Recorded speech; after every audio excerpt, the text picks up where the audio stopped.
Բարի երեկո եւ բարի գալուստ հայկական ժամանակ տաղավարում զրուցելու եմ Հայկ Սուքիասյանի հետ։ Բարև ձեզ, պարոն Սուքիասյան։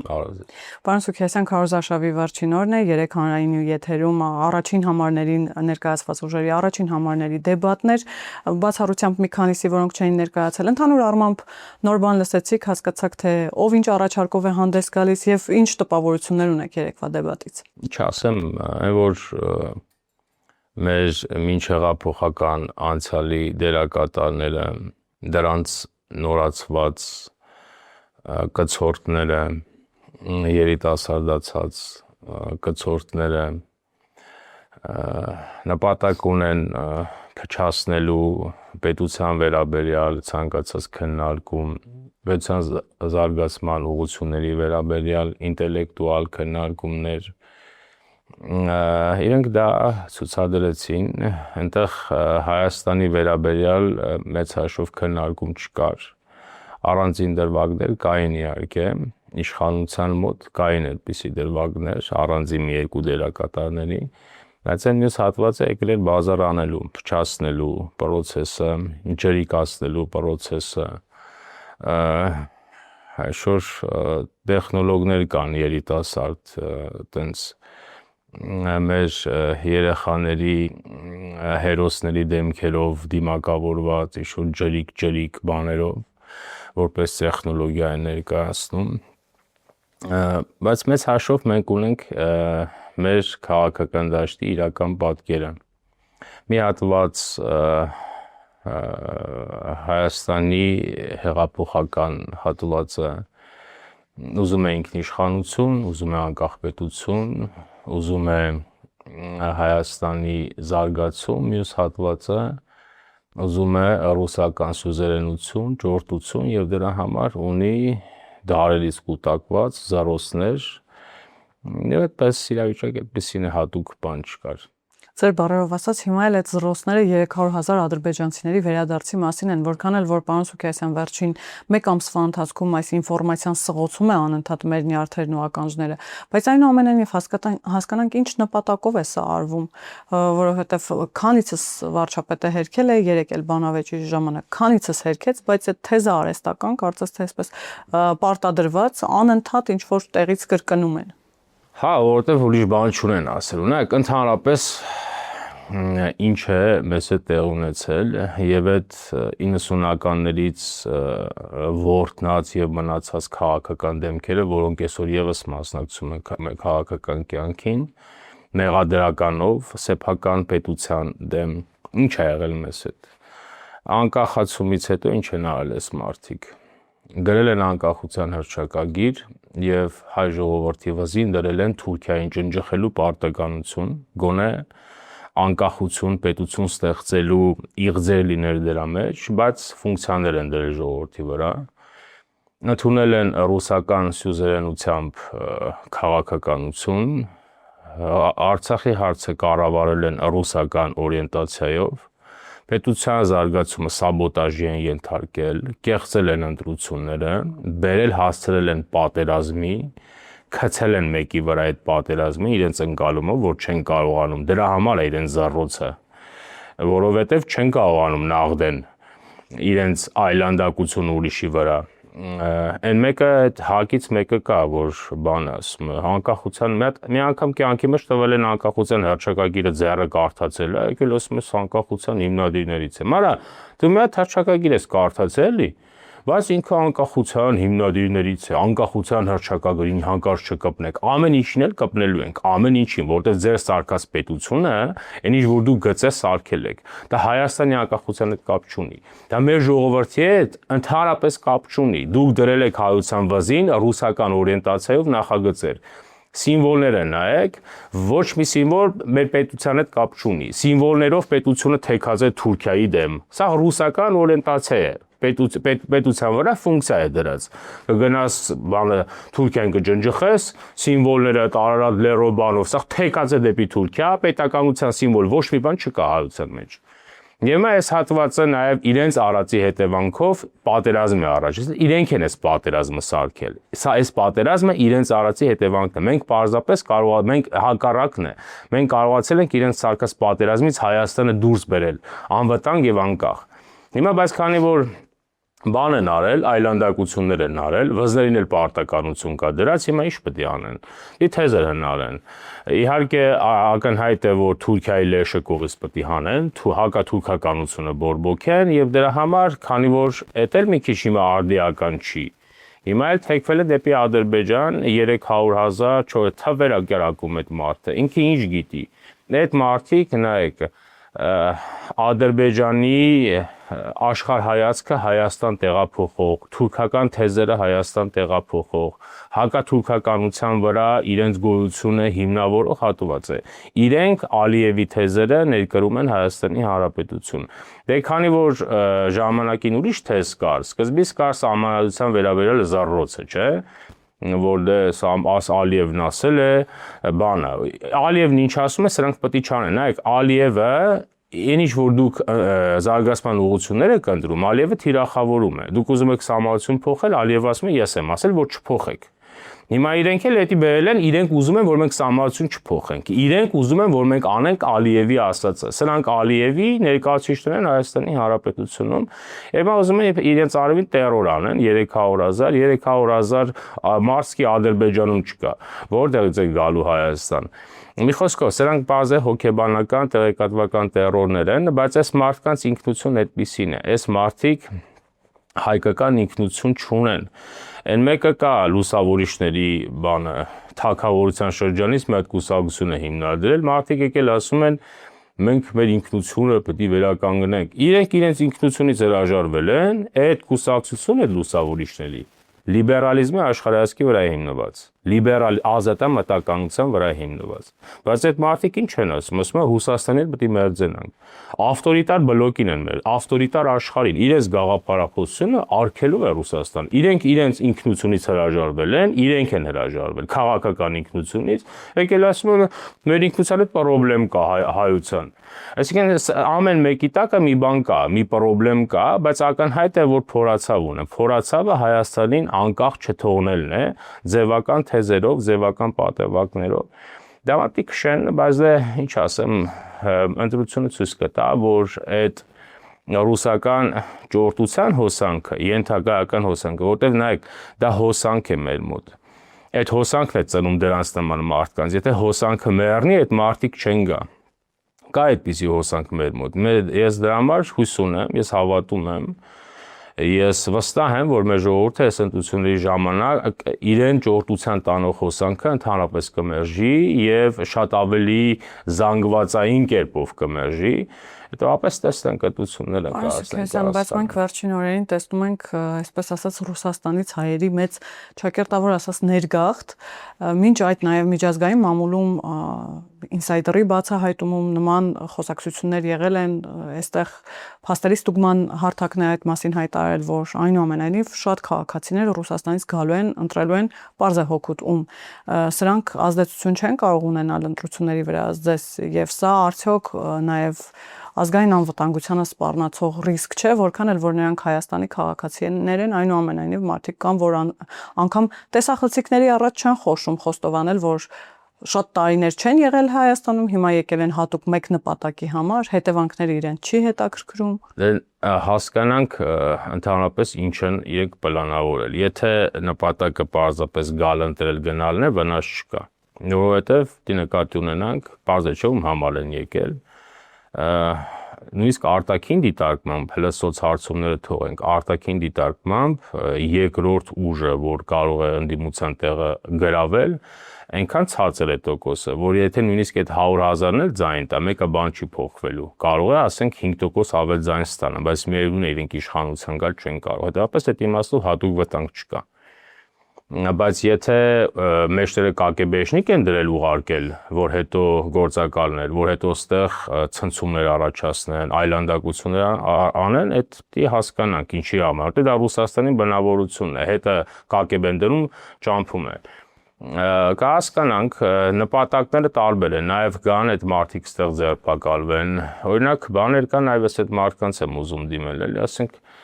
լավ, ասենք, ձեզ կարտոլ չեք, դու կարա, ձեզ դրել լցե մեշուկը ուղարկել են ստեղ, որ դուք ակ բան քվյակեք, թողեք գնաք, չեք էլ ամաչում, արա, չեք է, այսինքն ձեզ դուք ինչ եք, ես ուզում հասկանալ, էլի, դուք դա ինչ տեսակ է, Խեն ձեզ բեր, դուք խեք եկել այստեղ ընդհանրապես։ Ինչ անեք այստեղ։ Այսինքն նախ մարդկանց արժանապատվության հարցեր կա, ուրեմն իրենք գիտեն ում են բերում։ Այն մարդիկ, ովքեր որ սեփական ուղեղ ունեն, արժանապատվության գիտակցում ունեն, չեն գա այստեղ, չեն գա դրա համար։ Փողի համար նստեն որպես կարտոլ, սամալյոտը գան այստեղ, որպես հետո նորից կարտոլ հետ էթան։ Ուրեմն իրենք գիտեն ինչ հատվածի են բերել։ Ուրեմն այդ հատվածի հետ կարող է այդ հատվածը ուրիշ բաներ անի, չգիտեմ։ Ենթադրում եմ նպատակը դա է, որովհետև ել եմ ասում, ընդդիմությամբ իրենք շատ հաց լուծել չեն կարող բացառել հիմա։ Ու այդ 200,000 էլ դա ձայն, դա իրենք իշխանություն են դառնա բացառվում է։ Պետք է հասկանալ նպատակը որն է, դա էլ մեզ հուսուրը մեր ազգային անվտանգության ծառայությունը լավ աշխատի։ Իսկ ինչի է պատրաստ Մոսկվան, նաև դա հասկանանք պարոն Սուքիասյան, որովհետև առնվազն իրենց եթերներից վերջին օրերին այսպես զուգահեռները անընդհատ են Ուկրաինայի հետ, դրա մասին խոսել է Պուտինը, նրան երկրորդել է Լուկաշենկոն, հայ ժողովրդին խորհուրդ տալով լինել խոհեմ եւ խելացի, բայց հասկանանք ինչի են իրենք պատրաստ։ Իրենց եթերներում անգամ հնչում է տեսակետ, որ ինչու դեսանտ չենք իջեցնում եւ այս ամենի վերջը տանք։ Գլուխները պատին են տալիս իրենք թող խելոք բանա, որ ուրիշ պետություններից ես պետություն դեսան չի չեսա։ Նայեք, Ռուսաստանը այս բանը ինչ կարող է անել եւ ընդհանրապես Ռուսաստանը միշտ ինչ է կարողացել անել։ Ռուսաստանը իրեն ընդդիմացող պետություններին, ովքեր որ արժանապատիվ են, ինքնիշխանությունը պահում են, ոչինչ անել չի կարող անել։ Ոչ մի բան։ Հայարքե մի անգամ ուժը պատեց Ուկրաինայի վրա հարձակված, բայց հիմա իրեն սխկում են այնտեղ։ Օրինակ ժամանակին Թուրքիայի հետ էլ չէ խնդրեմ ուներ, ինչ էր անում։ Լոլիկների վրա բաներ, սանկցիա էր կիրառում, չէ՞, դեսպանին դրին գնդակը արեցի, ասեն ռադը քաշեց տեղից, դրես լոլիկների վրա, բա հիմա էլ մերն ինչ է անում։ Ասենք մեր բանը, չգիտեմ, ինչ է, Կալուբնիկի վրա է, բան թող դնի։ Այսինքն իրենց Ռուսաստանի արածը, հա, իհարկե, ես վստահ եմ, որ ընտրություններից հետո փոխվելու է։ Դուք ընտրություններից հետո լրիվ ուրիշ Ռուսաստան եք տեսնում, բարեկիրթ։ Հայաստանի հետ հարաբերությունները վերականգնելու լավագույն ձգտումներով Ռուսաստան եք տեսնում։ Ինքը ինչ է անում, միջև ընտրությունը մեր ներվերն է ուտում։ Նախընտրականը հստակ։ Հա, մեր ներվերն է ուտում, մանավանդ դե իր ներկայացուցիչները ստեղ ասել են, չէ՞, դե Ռուսաստանի հետ քանի որ տնտեսական խնդիրը աղաչել են Ռուսաստանին, ասել են դե այսպես բան ենք ասել, տակը չմնանք։ Մի երկու բանի վրա սանկցիա կիրառի, որ մենք ճիշտ դուրս գանք։ Իրար հետ աշխատում են։ Բայց մեծ հաշվով Ռուսաստանը այստեղ շատ բան փոխել չի կարող։ Ակնհայտ է, որ չի կարող։ Իրենց պիկը 21 թվականներ, 21 թվականի ընտրությունին դա անել չեն կարողացել։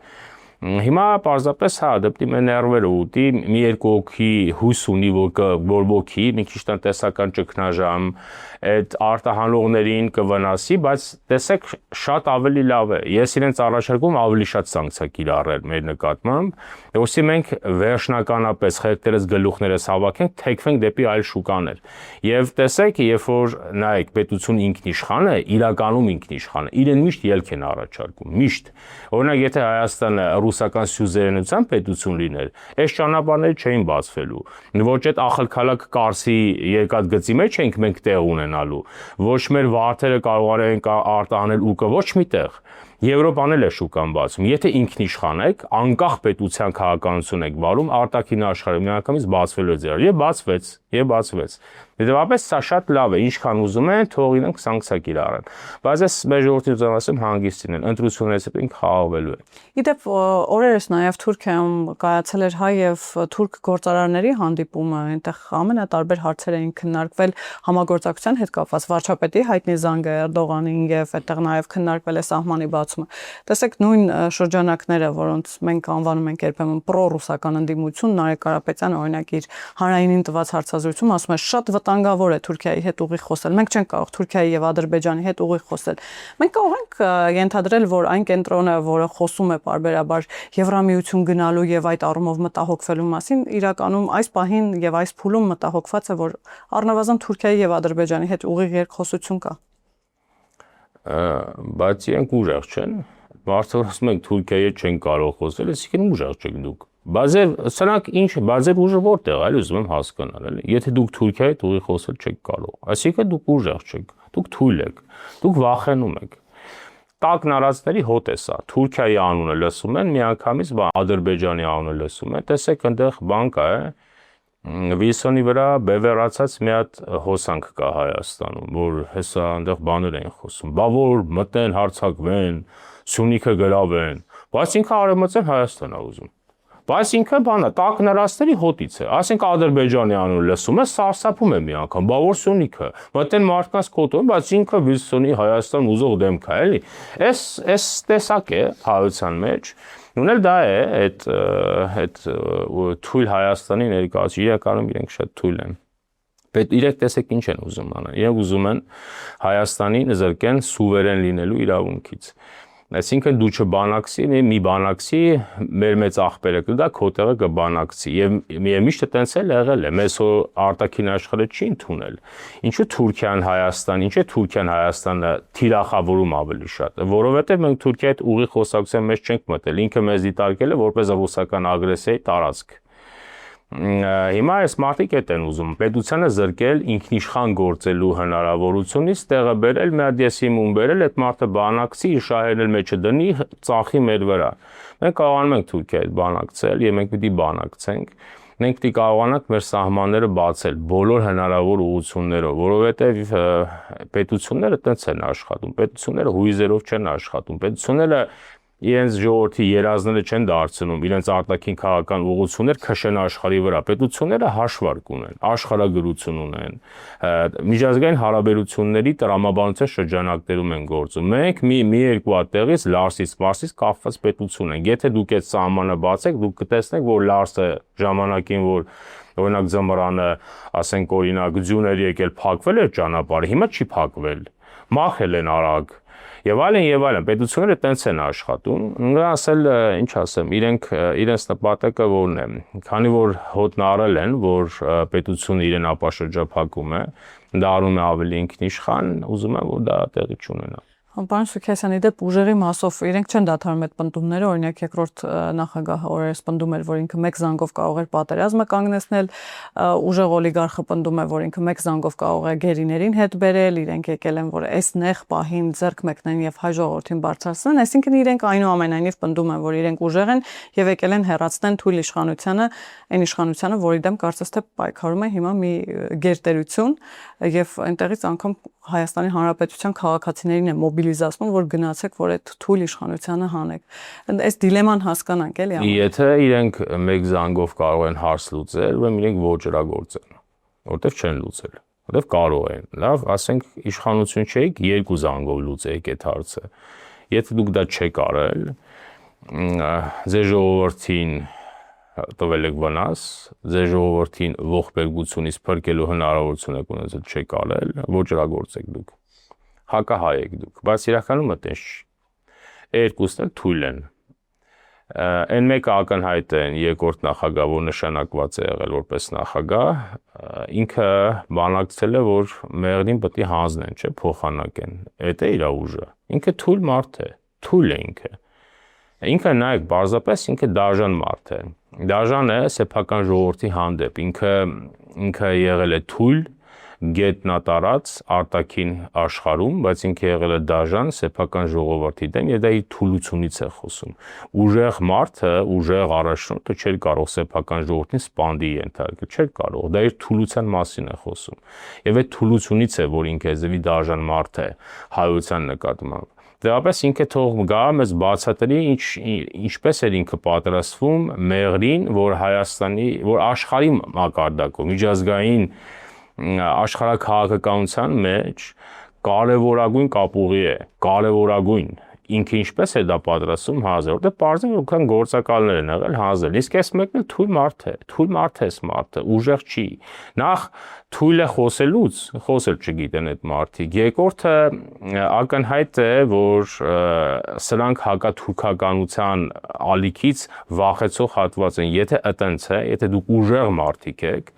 նախ ընդհանրապես տարբեր այդ ուժը ինչ որ ձև պետք է դրսևորվի, չէ։ Դուք ուժեղ եք մարդ կաշառելու մեջ։ Դուք ուժեղ եք մարդկանց փուրը տալու մեջ։ Դուք զանգվածայնորեն մարդկանց փուրն եք տալի, արա։ Զանգվածայնորեն կաշառքի գործեր կա։ Դուք դրա մեջ եք ուժեղ։ Դուք պետություն ունենալու, ինքնիշխան ապրելու,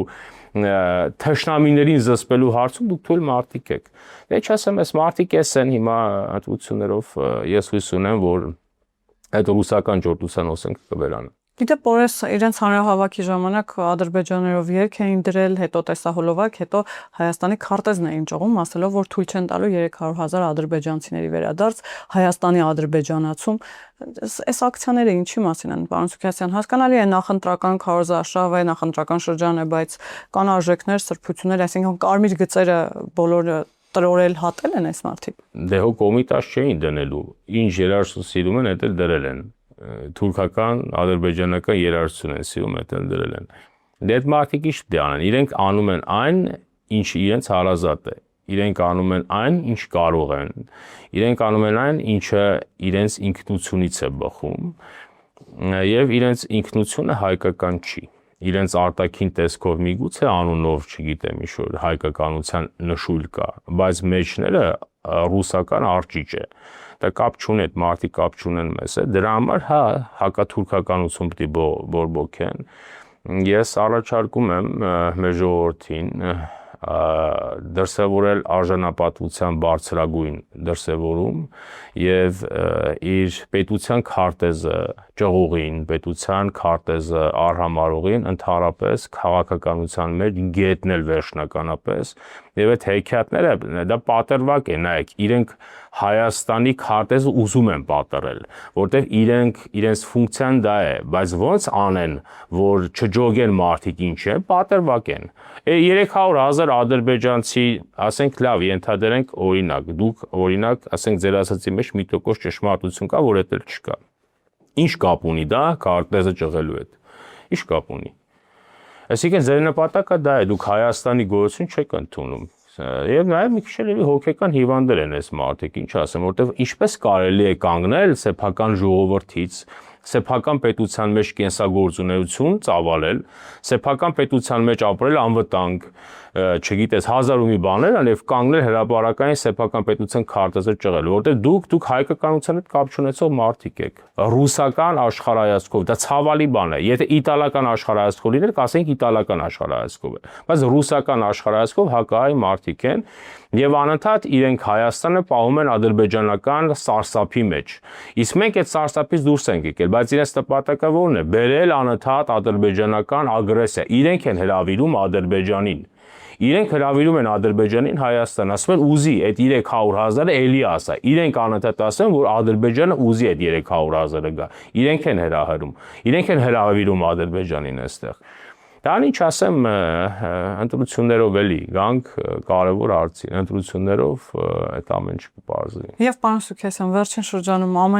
վերջին 1 ամիսը հատկապես այսպես ահագնացող հիբրիդային պատերազմի մեջ են կարծես թե, բայց Ռուսաստանից հնչող հայտարարություններ, ելակը կարգել ենք, ջերմուկը կարգել ենք, պտուղ բանջարեղենը կարգել ենք, գազը կթանկացնենք, լարսը կփակենք, այսպես շարունակ։ Այսօր էլ Գալուզինը խոսել է այն մասին, որ պտուղ բանջարեղենը օրերս ասաց, որ Ադրբեջանից են ներկրելու Ռուսաստան, հիմա էլ հայտարարում են, որ Ադրբեջանը բոլոր շանսերն ունի ԵԱՏՄ-ում ներգրավելու համար, սա էլ կարծես թե խանդի տեսարան ստեղծելու ակցիա է։ Ինչպես հասկանալ սրանք, պարոն Սուքիասյան, թերև ասացիք, որ ընտրություններից հետո այս ամենը հանգուցալուծվելու է, բայց այս ամեն ինչը դրական քողի ներքո պետք է նայել, թե չէ նկատի ունեմ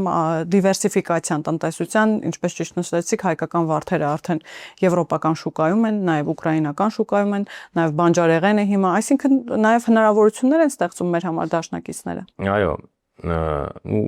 դաշնակիցում նկատի ունեք Եվրոպական միության երկրները, Ռուսաստանը, այո, դա ինքը մեր այս իմաստով բարձում է դաշնակից է լավել, որովհետև օգնում է մեզ գտնել այլ շուկաներ եւ մեր տնտեսությունը զարգացնել, բայց դա բարձր մեր դաշնակից չի, դա Հայաստանի ինչ հեղափոխական անցյալի դերակատարների դաշնակիցն է, իրականում Ռուսաստանը հակահայաստանյան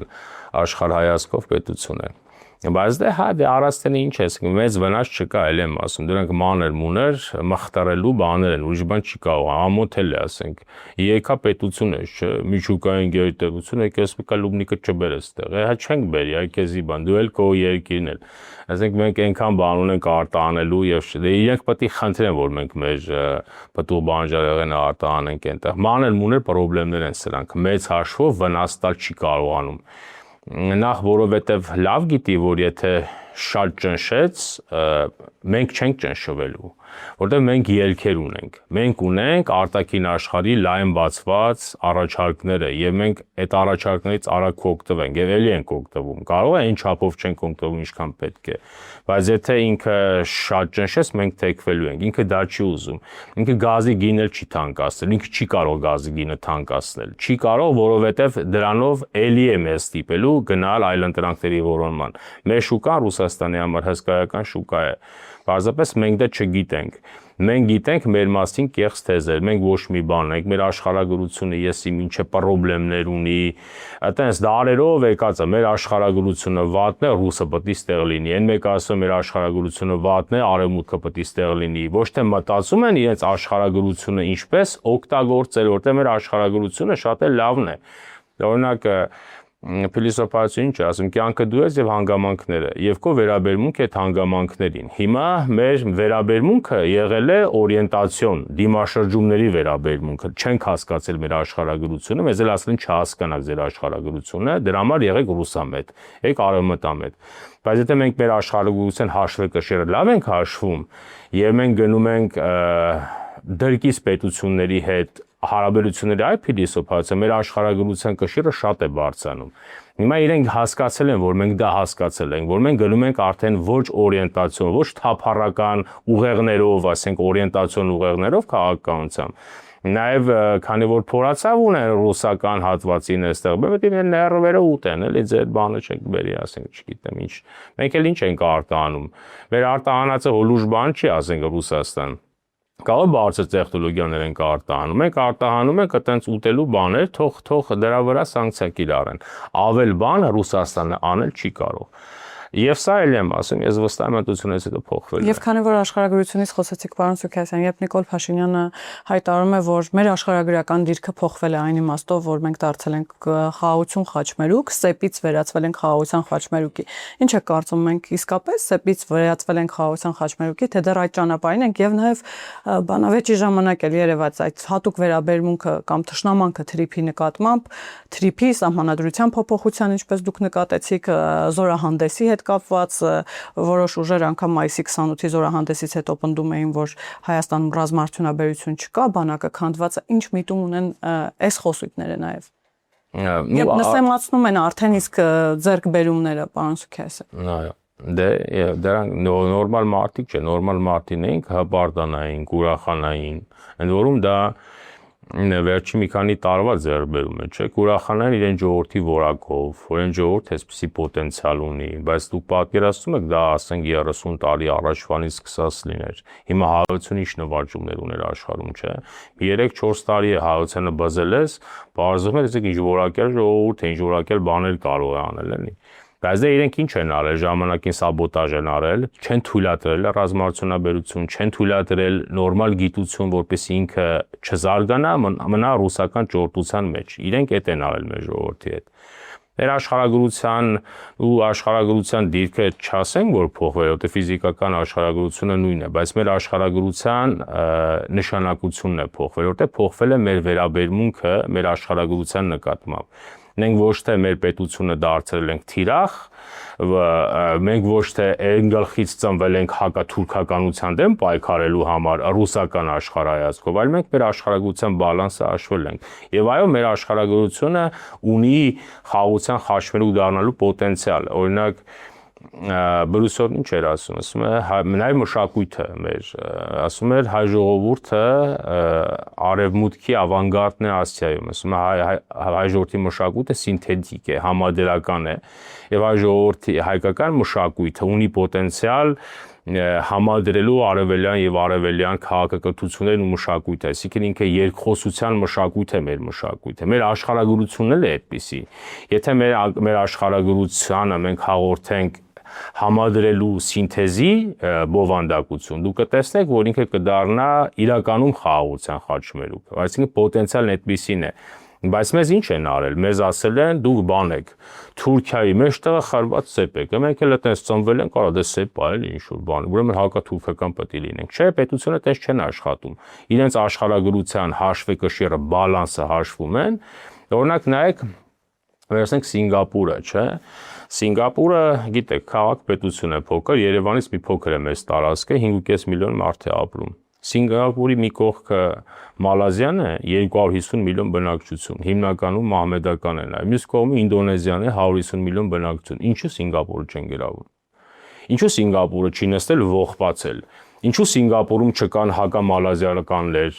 մալազամետներ, ինդոնեզամետներ, ինչու չկա, որտեղ նստել իր աշխարհագրությունը Սինգապուրը հաշվել է։ Սինգապուրը նայեք նստած է մալոքյան նեղուցների վրա։ Եթե օրինակ Մալազիան գրավում է Սինգապուրը, Մալազիան դառնում է գիգանտ, ճնշում է Ինդոնեզիային։ Ինդոնեզիան գրավեց Սինգապուրը, Ինդոնեզիան դառնում է գիգանտ, ճնշում է Մալազիային։ Այս երկուսը իրար վերահսկում են, որովհետեւ ոչ մեկ Սինգապուրը չգրավի։ Այսինքն Սինգապուրը իր աշխարհագրության բալանսը հաշվել է, քաղաքականությամբ է զբաղվում։ Եվ կա երկրորդը, եթե Մալազիան հարձակվեց Սինգապուրի վրա, Սինգապուրը արագ դաշինք է կնքում Ինդոնեզիայի հետ։ Ինդոնեզիան հարձակվեց Մալազիայի վրա է դաշինք։ Եվ այս երկու պետությունները պատրաստ են ցանկացած պահի ամուսնության առաջարկ անելու։ Այսինքն ինքը ես աշխարհագրական բալանսի վրա նստած պետություն է, բայց հաշվել են, ոչ թե դարձել են հակամալազիական, մալազիամետ, ինդոնեզամետ, այլ աշխարհագրություն են հաշվել։ Նույններ մեր աշխարհագրում, բայց մեր վրա ֆունկցիա է դրած եղել։ Ծնվել ես, միանգամից վկայականի հետ կողքի զրոցը տվել է, դու սեպ ես Թուրքիայի մեջ։ Ինքը դες մտածել է։ Բայց եթե մենք հակաթուրքականությամբ ենք գնում, մեր աշխարհագրություն դառնում է թուրքական ագրեսիայի, Թուրքիայի դեմ կանգնող աշխարհագրություն, թիրախավորվում ես Թուրքիայի կողմից։ Ստիպված դառնում ես ռուսամետ, ուժտել չի ելիքում, դառնում ես ռուսամետ, կամ էլ արևմտամետ։ Բայց դու հանում ես քո աշխարհագրությունը այդ թիրախի մեջ, դու չես դիտարկում որպես ագրեսիան կանխող տարածք, այլ համադրման, շահերի համադրման տարածք, քո աշխարհագրության նշանակությունը փոխվում է եւ այդ պետությունների հարաբերությունների փիլիսոփայությունը քեզ հետ փոխում։ Հիմա մենք սա հասկացել ենք, դուրս ենք եկել, այդ զրոցը արդեն կողքից կա, դու սխալ ես անում, նորից վերադարձի սեպի փիլիսոփայության մեջ, նորից դարձի հակաթուրքական, գնա մորթվի, որ գնանք ռուսին կանչենք, էս է առաստեն, ուրիշ բան չկա։ Եվ վերջում, քանի որ ամուսնության առաջարկություններից խոսեցիք, պարոն Սուքիասյան,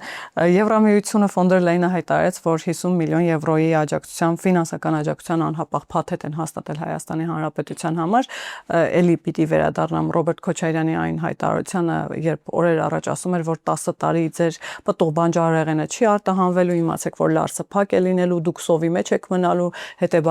հետևաբար կողմնորոշվեք եւ գնացեք ընտրություն արեք։ Հիմա ինչի մասին է նաեւ այս աջակցությունները եւ նաեւ այս դիվերսիֆիկացիան տնտեսական մենք տեսնում ենք, որ այնուամենայնիվ կան շուկաներ, որոնք հետաքրքրված են հայկական պտուղ բանջարեղենով, վարդերով եւ նաեւ աջակցում են ֆինանսական նման մեծ աջակցություն է Եվրամիությունը հիմա հատկացնում։ Այո, դե նայեք, պարզ է սրանց զրոցը թողնենք, որովհետեւ սրանց ինչ ասես, պիտի հակառակով խոսան։ Որտեւ իրենց սեփական թեզերը չունեն։ Իրենք կոնտր արգումենտ են։ Եթե ես չլինեմ, իրենք չեն լինելու։ Այսինքն իրենց գոյությունը իզնով է պայմանավորված։ Ինձ պետք է թարս խոսեն, որ իրենք ունենան ինքնություն, այդ է իրենց ասածը։ Դուք ասեք, sense diversification կա, ասի չէ չկա, ասեք ապրանք կարանք ծախենք, ասի չէ չեք կարող։ Այս իրենց զրոցները թողենք։ Բայց այո, մենք արտաքին աշխարհ, որտեղ մենք արտաքին աշխարհի ճփում չենք ունել։ Մենք նոր ենք բացվում, բաց նավարկությամբ ենք դուրս եկել դեպի արտաքին աշխարհ։ Մենք բացի ռուսից բան չենք տեսել։ Ոչինչ չեք տեսել բացի ռուսից։ Դե համար տեղներ չեն էլ թողել, արգելել են։ Ռուսաստանն էլ ասել է ոչինչ, վատ ապրանք արտադրեք, չզարգանաք իհարկե, որ գնաք դեպի արտաքին աշխարհ, բերեք ձեր աղբը ես կառնեմ։ Այսինքն սաբոտաժ է արված մեր պետությունը։ Մեր ամեն ինչը ռուսական աղտեղություններով կառավարված է, թաթախված է ռուսական աղտեղություններով։ Հոգիներից մեջ ռուսական ներկայություն դրած է եղել։ Մենք հələ մի հատ էլ այդ հոգեբանական ազատություն եւ անկախություն ենք ձեռք բերում։ Ես առիթ ունեցել եմ ասելու, հիմա էլ եմ ասում։ Ժամանակին մեր համալսարաններում, դպրոցներում գրված էր օրինակ ռուսաց եւ օտար լեզուների ամբիոն։ Այսինքն ռուսերենը տակից ցղասի է օտար չի, հոգիներս էլ են ռուսական լեզվով թունավորել։ Հիմա հայ նայեք եկել են խնդրի մեջ են գցել, բայց մենք հիմա անկախանում ենք մտածողությամբ, աշխարհայացքով, գիտելիքով։ Եվ էլ եմ ասում, ինչքան Հայաստանի Հանրապետությունը իրեն անկախ է պահում, ինքնիշխան է պահում, այնքան արտաքին աշխարհը բացվում է։ Եվ էլի, ինչքան Ռուսաստանին կընդդիմանա, Ռուսաստանը հարգելու է։ Հետո կհարգի, հիմա հարց ունի անելու, մի երկու օր է մնացել, մի երկու օր է լոլիկի վրա բան կանի, հետո դու կտեսնեք ինչքան մեծ հարգանք է դրսևորել Հայաստանի նկատմամբ։ Բայց ես իրենց առաջարկում եմ չդրսևորել։ Շարունակեք ձեր իշխությունները, շարունակեք ձեր մտածած ճնշումները, որ մենք վերջնականապես ձեզնից փոխվենք գնանք։ Եվ մենք պետք է զարգանանք, մենք ռուսական տնտեսության մեջ ռուսական աշխարհայացքի մեջ չենք զարգանալ, որտեղ ռուսական միտքը ինքը այդպիսին է, ինքը հատուկ զարգացման պոտենցիալ չունի, չի էլ ուզում զարգանալ։ Ռուսները այդպես են։ Այդ պետությունը այդպիսին է։ Մենք մեր մշակույթը առանձին է, մենք առանց պրոգրեսի չենք կարող, մենք չենք կարող դոփել մնալ տեղներս։ Տնտեսությունն էլ մեր մշակույթը չի թողում։ Մեր մշակույթը անընդհատ մոդեռն է պահանջում, անընդհատ պրոգրես, մենք չենք կարող փաթել մնալ։ Ուզում ասել մենք պիտի զարգանանք եւ այդ հնարավորությունները մեզ համար բացված են։ Մեր ժողովուրդը պետք է իմանա, որ Հայաստանի հնարավորությունները շատ են եւ ինքը խնդիր իր սա էպիզոդիկ դժվարություն է, որ դե հատուկ դժվարություն էլ չի։ Էպիզոդիկ կասմիտները, որը մենք կախտարենք կտություններից հետո։ Եվ պարոն Սուքիասյան, քանի որ այս ընտրությունների ժամանակ հատկապես այսպես կենտրոնացվածությունը տնտեսական սանկցիաների վրա է եւ այսպես տնտեսապես մեզ ահաբեկելու վախեցնելու վրա է, կարող ենք ենթադրել, որ այն գործիքը, որը տարիներ շարունակ օգտագործվել է Հայաստանի Հանրապետության դեմ, նկատի ունեմ անվտանգային գործիքը, Արցախի հետ կապված այդ սուրը, որ պարբերաբար ճոճել են եւ անգամ Գալուզինը հայտարարում է, որ ԵԱՏՄ հայ ժողովուրդը Հայաստանը գնացել է հենց իր կամքով անվտանգային ռիսկերը հաշվի առնելով։ Մենք կարող ենք ասել, որ այդ անվտանգային սուրը, որ պարբերաբար ճոճել են մեզ եւ շանտաժի ենթարկել, այլևս ակտուալ չէ։ Չունեն այդ գործիքը այլևս։ Ակտուալ չի, դե օգտագործեցին բրծան։ Այդ վերջի փամփուշտը, որն էր անվտանգության ձևական շղարշը, օդում կախված անվտանգ լինելու ռուսական ծրագրերը, իրենք փլցրել են, իրենք ռուսները իրենց վերջի փամփուշտը կրակեցին, բարձրացած այդ անվտանգության շղարշն էր սուտ, հակառակը իրենք մեր գլխին ոչինչ սարքեցին Արցախում իրենց գործակալական ցանցի միջոցով եւ մենք հասկացանք, որ այդ անվտանգություն, որ ասում է, դա հակառակն է։ Դա մեր ձեռը ոտը կապելու համար է։ Մեզ չեն թողել այլ բևեռների հետ աշխատել, այլ երկրների հետ, այլ տարածաշրջաններում անվտանգության հնարավորություններ որոնել, դիվերսիֆիկացնել ինքներս մեզ, մեր մտածողությունը, որ աշխարհը մոնիզմի գաղափարախոսությամբ չի, միատեսակությամբ չի, աշխարհում տարբեր բաներ կան։ Իրենք մեզ քաշել են ՀԱՊԿ-ի մեջ ոչ թե պաշտպանելու համար, այլ քաշել են ՀԱՊԿ-ի մեջ, որ մենք այլ բևեռների հետ չաշխատենք։ Ձեռու ոտերս կապել են, որ հնարավորության պահին գցեն, իրենք այդ են արել։ Հիմա մենք իրենց եւ տնտեսական, եւ անվտանգային, եւ աշխարհայացքային կոնցեպցիաներից դուրս ենք եկել եւ նախ հաշվել ենք ինքներս մեր պոտենցիալը, ռուսական ազդեցություն ենք հաշվել, իրանց ճիրաններից փրկել ենք Հայաստանի Հանրապետությունը եւ հիմա գնում ենք դեպի պրոգրես եւ նոր հնարավորություններ, իսկ Ռուսաստանը էլ ինչ ասեմ, ինքը ինչ որ մի պահի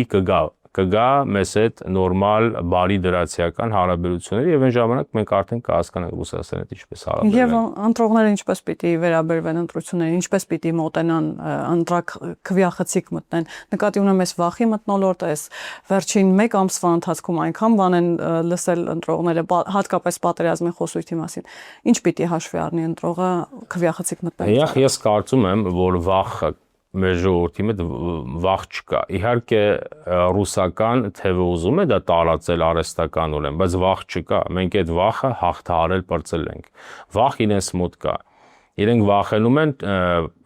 պարտության դեպքում Ռուսաստանից հարված ստանալ, որտեղ հետո սրանց փորն է տալու, չէ՞։ Իրենք լավ չեն հասկանում ռուսական մշակույթը։ Ռուսները իրենց նման 40 միլիոն հատ գործակալ ունեն։ 40 միլիոն հատ կամ ազդեցության գործակալ ունեն։ Հիմա կեսը Բաքվի բանտում նստած է։ Իրենց մեջ վախ կա, իրենք թուրքերից վախենում են, դրա համար հակաթուրքականությունը իրենց համար եւ ռուսամետությունը պաշտպանական գործոն է։ Մեր ժողովուրդը պետք է գնա ընտրությունների մի քանի բան հաշվի առնելով, որ իր վատթարագույն անցյալը, իր գետնատարած անցյալը, իրեն աղքատության մատնած անցյալը, իրեն անարժանապատիվ պահող անցյալը, իրեն պատերազմի մեջ գցած անցյալը պիտի չվերադառնա եւ չպիտի վերադառնա, բայց նաեւ սրանք են բացասական նեգատիվ դիալեկտիկայով հարցեր են, կա պոզիտիվ դիալեկտիկան, որն է, որ դուք պիտի նկատի ունեք, որ դուք պիտի ընտրեք ինքնիշխան ապրելու, ազատ ապրելու ձգտումը, պրոգրեսիվ ձգտումը, ձեր խաղաղությունն ու անվտանգությունը պահելու ձգտումը եւ այսօր դա մինչհեղափոխական անցյալի մոտ չի։ Դա այսօրվա հետհեղափոխական ներկայի մոտ է, որովհետև մինչհեղափոխական անցյալը ձեզ մեր ժողովրդին վատթարագույն կյանք պարգևեց, նվիրեց վատթարագույն կյանք, նաև քաշեց պատերազմի հորձանուտը, բայց այս հորձանուտից մենք դուրս ենք եկել այսօրվա իրողություններով եւ հետաբերապես ինքը պիտի գնա ընտրի խաղաղ կյանք, որ ընդ որում ասեմ ձեզ, խաղաղությունը ինքը ռազմավարական ռեսուրս է, որ ձեռ են առնում ընդհանրապես աշխարհում ամենադժվարը խաղաղություն ստեղծելն է։ Պատերազմի մեջ կարելի է գնալ եշեշ ընկնել, պատերազմ սկսելը հեշտ է, խաղաղություն կառուցելն է դժվար։ Դուք պետք է դրեք խաղաղ ապրելու, անվտանգ ապրելու, անկախ ապրելու, ազատ ապրելու եւ պրոգրեսիվ կյանք ունենալու ձեր ձգտումը եւ դա նշանակում է, որ Հայաստանի մինչհեղափոխական անցյալը եւ դրանց օսլայած երիտասարդացած թևը պետք է խորհրդանում չհայտնվի։ Շնորհակալ եմ, պարոն Սուքիասյան։ Հիշեցնեմ, որ զրուցակիցս Հայկ Սուքիասյանն էր, կհանդիպենք։